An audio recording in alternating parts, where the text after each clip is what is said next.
Cha kwanza namshukuru Mwenyezi Mungu kwa kunijalia, kwa baraka alizonipa, kunijalia kupata nafasi hii.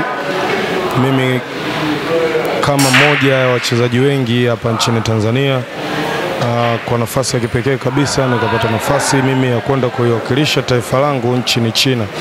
Kiukweli kwenye hilo namshukuru Mwenyezi Mungu, pia nisahau jitihada zangu mwenyewe binafsi ndio zimesababisha niwepo hapa.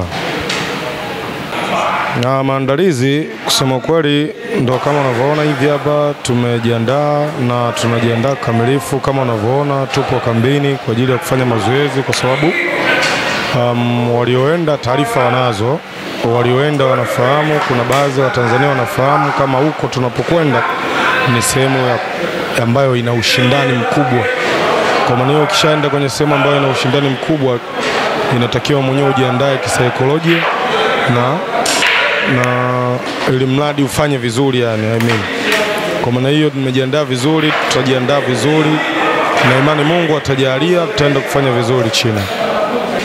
Mimi kwa kweli, kwa mimi binafsi na chotaka kuelekeza wa Tanzania watarajie tu matokeo mazuri kutoka kwetu, kwa sababu tupo tayari kwa mpambano na tupo tayari kupambana, na ndio maana utayari unaonekana kuanzia sasa. Hivyo kikubwa cha kwanza ni kumtanguliza Mwenyezi Mungu. Tukishamtanguliza Mwenyezi Mungu na juhudi za kwako binafsi zikiambatana na hilo swala la kumtanguliza Mwenyezi Mungu, hakuna linaloshindikana chini ya jua. Hivyo juhudi binafsi na Mungu kwanza. Mungu amjalie kiongozi wetu Mheshimiwa Wilfred Makamba. Mwenyezi Mungu amjalie, amuongezee pale patakapopungua katika riziki zake za kila siku enda kwa Mungu. Mwenyezi Mungu amlipe. Umeelewa? Sio wote wana moyo kama kwake, kama hivi sisi tulivyo wanne kutupeleka sehemu kama hilo. Unajua ni gharama kubwa, isipokuwa moyo wake wa kujitoa, moyo wake wa ukarimu, hana ubinafsi. Ndio maana unaona vitu kama hivi vinawezekana na mambo yanaenda. Mwenyezi Mungu amjalie kusema kweli.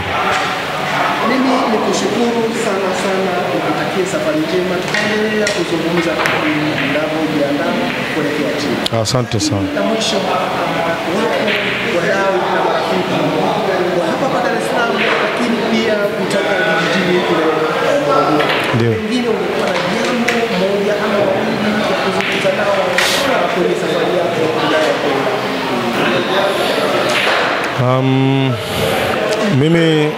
Mimi naishi Dar es Salaam, lakini original yangu inajulikana ni Morogoro.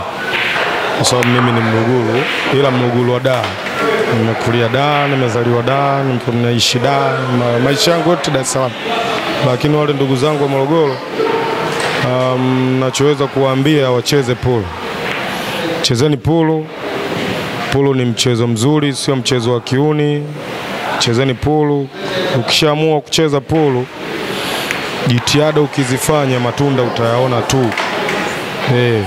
Matunda utayaona tu. Kwa mfano exposure kama hizi kuzipata ni ngumu ukikaa kijiweni. Exposure kama hizi, kama mimi hivi nilioipata, nayoenda kuipata, yani ukiwa umekaa kijiweni tu, exposure kama hii kuipata ni ngumu. Lakini kama hivi ukicheza polo au vipi, matunda utayaona tu. Exposure kama hizi zinakuwa zikupiti. Umeelewa? Kwa maana ndugu zangu wa Morogoro, chezeni polo. Hivyo hivyo pia kwa wanangu wa Dar es Salaam, tucheze polo, tusilete mzaa. Polo ni maisha, polo ni kazi kama kazi zingine.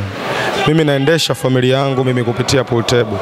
Narudia tena hii, unielewe, mimi naendesha familia yangu kupitia pool table. Nikisema kuendesha familia yangu na maanisha kila kitu, majukumu yote unayojua wewe, mtu mwenye majukumu. Kwa maana mimi nina majukumu ya mke na watoto 3.